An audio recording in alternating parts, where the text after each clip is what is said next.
ఏమైంది? మీ నాన్న వచ్చాడా? ఆ భూమి వచ్చిందా? ఎవరు రాలేదమ్మాయి? ఇంకా రాలేదా? అయితే ఇదంతా కలనమాట. అమ్మ బాబోయ్,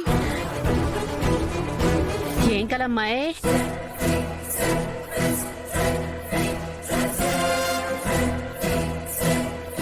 అలా మా ఇద్దరిని కొట్టి బీరువా తాళాలన్నీ తీసుకుంది. అయ్యో కర్మ. కలొస్తేనే ఒళ్ళంతా చోటులు పట్టాయి. ఇదే కల గనక నిజమైతే ఏంటమ్మాయి నీ పరిస్థితి? నిజం కాకూడదు, కానివ్వను. మరి ఏం చేస్తావో చెప్పు మమ్మీ. ఈ ఆస్తికి నన్ను వారసురాలు చేస్తానన్నావు కదా, ఇప్పుడు నాన్న ఆస్తి దాని పేరు మీద రాసేస్తే నా పరిస్థితి ఏంటి? భయపడకు నక్షత్ర, నేనున్నానుగా, అంతా నేను చూసుకుంటాను.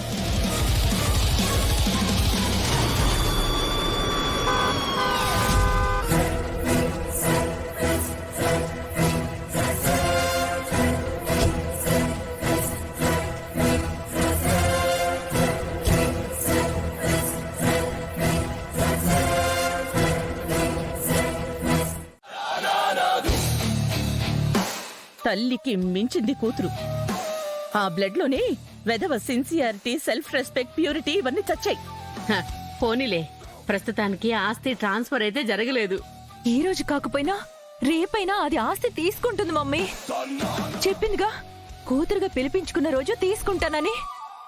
అప్పుడేం చేద్దాం మమ్మీ? అంతవరకు నేనెందుకు రాణిస్తాను? మధ్యలోనే వాళ్ల బంధాన్ని అంతం చేస్తాను. పులిని వెతుక్కుంటూ మేకొచ్చిందిగా, రోడ్డు మీద ఉంటేనైనా సేఫ్గా ఉండేది. నా బావని రెచ్చగొట్టి నాన్నతోనే దాన్ని చీకొట్టిస్తా. ఇక జీవితంలో దాన్ని కూతురుగా ఒప్పుకోకుండా చేస్తా. ఒకవేళ దాని ప్రేమకి, అనురాగానికి, ఆప్యాయతకి డాడీ కరిగిపోతే, miss you daughter, miss you daddy అని వాళ్ళిద్దరు ఒకటైపోతే, నా గురించి తెలిసి కూడా ఎదుటి వాళ్ల గెలుపుని ఎలా అంచనా వేస్తావు నక్షత్ర? నా కంఠంలో ప్రాణం ఉన్నంత వరకు ఈ ఇంట్లో నేను రాసిన స్క్రీన్ ప్లేనే ఇంప్లిమెంట్ అవుతుంది. ఆ ప్లే ఏంటో, ఆ ప్లాన్ ఏంటో కొంచెం నాకు కూడా చెప్పు మమ్మీ. నువ్వు అసలు ఏం ఆలోచిస్తున్నావో తెలియక, నేను ఎలా రియాక్ట్ అవ్వాలో అర్థం కాక నరాలన్నీ చిట్లిపోతున్నాయి. మనం అవతల వాళ్ళకి స్ట్రెస్ ఇవ్వాలి గాని మనం స్ట్రెస్ ఫీల్ అవ్వకూడదు బేబీ. అసలు ఆ రోజు మీ నాన్నకి హాని చేస్తాను అన్నాను, గుర్తుందిగా? అన్నావు. అది కూడా నా స్క్రీన్ ప్లేలో భాగమే. అవునా? Yes baby. మన మాటలు ఆ కేపీ గడు వెండని నేను చూశాను. అందుకే వాడి అనుమానానికి ఆజ్యం పోయాలని నేను ప్రేమించిన నా బావకి హాని చేస్తానన్నాను. పాపం వాడు అదే నిజం అనుకుని పరిగెత్తుకుంటూ వెళ్లి ఆ భూమికి చెప్పాడు. అదేమో భయంతో తండ్రిని కాపాడుకోవడానికి ఇక్కడికొచ్చింది. అమ్మయ్యా, బ్రతికించావు మమ్మీ. పిచ్చిదానా, నేనంత దుర్మార్గురాలు అనుకుంటున్నావా? నాకు మాత్రం మీ నాన్న మీద ఎఫెక్షన్ లేదనుకుంటున్నావా? నా భావం నేను దక్కించుకోవడం కోసం ఆ శోభని చంపి చిలక గోరింకల్లా కళకళ్ళాడుతున్న వాళ్ల కాపురాన్ని మంటల్లో కాల్ చేసి బూడిద చేశాను. I will never miss my బావా. ఆ భూమిని బోన్లోకి లాక్కు రావడం కోసం ఏం ప్లాన్ చేసావు మమ్మీ? కానీ దానికి ఆస్తి ఇచ్చేస్తాడు కదా మమ్మీ. ఆ ఇద్దరి పెళ్లి జరగడం కంటే ఊరి శివన పెళ్లి జరిగితే కలిగే మేలేంటో మా ఇద్దరికి అర్థమయ్యేలా భూమి వదని చెప్పింది. రెండు కుటుంబాలు కలిసిపోయి ఇకనైనా మనమందరం సంతోషంగా ఉండొచ్చని మమ్మల్ని కన్విన్స్ చేసింది.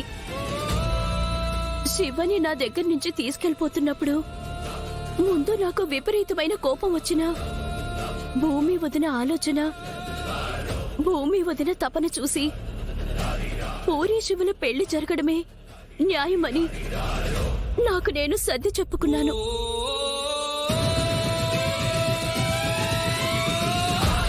కానీ అపూర్వ అత్తయ్య బలవంతంగా నన్ను మా అమ్మని మండపానికి తీసుకొచ్చి శివకి నాకు పెళ్లి జరిగేలా చేసింది.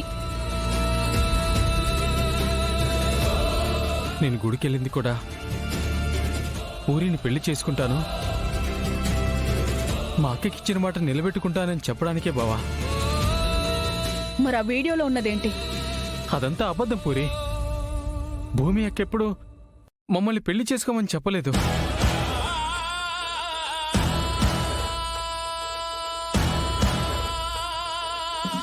మేం ప్రేమించుకున్నామన్నది నిజమే, కానీ పూరి శివను పెళ్లి చేసి ఈ ఇంటి పరువు మర్యాదలు నిలబెట్టాలని భూమి వదిన చాలా కష్టపడింది.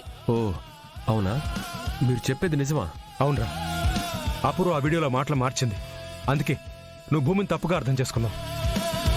భూమి గురించి నాకంటే నీకే బాగా తెలుసు. అయినా ఇదంతా అపూర్వ ఆడుతున్న నాటకం.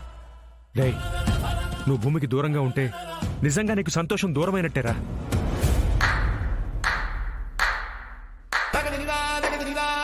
అబద్ధాన్ని కూడా ఎంత అందంగా చెప్తున్నావు నాన్న.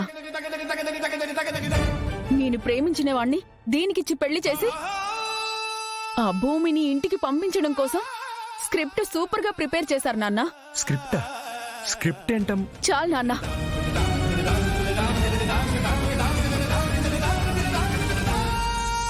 నీ నాటకాలు అబద్ధాలు అన్నీ చూసి చూసి విసిగిపోయాం.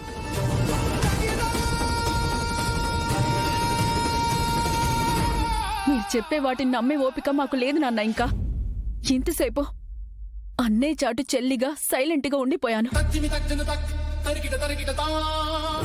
భూమి ద్వారా మీ ద్వారా మాకు జరిగిన అన్యాయానికి ఇంకొక అమ్మాయి అయితే ఎప్పుడో చచ్చిపోయేది.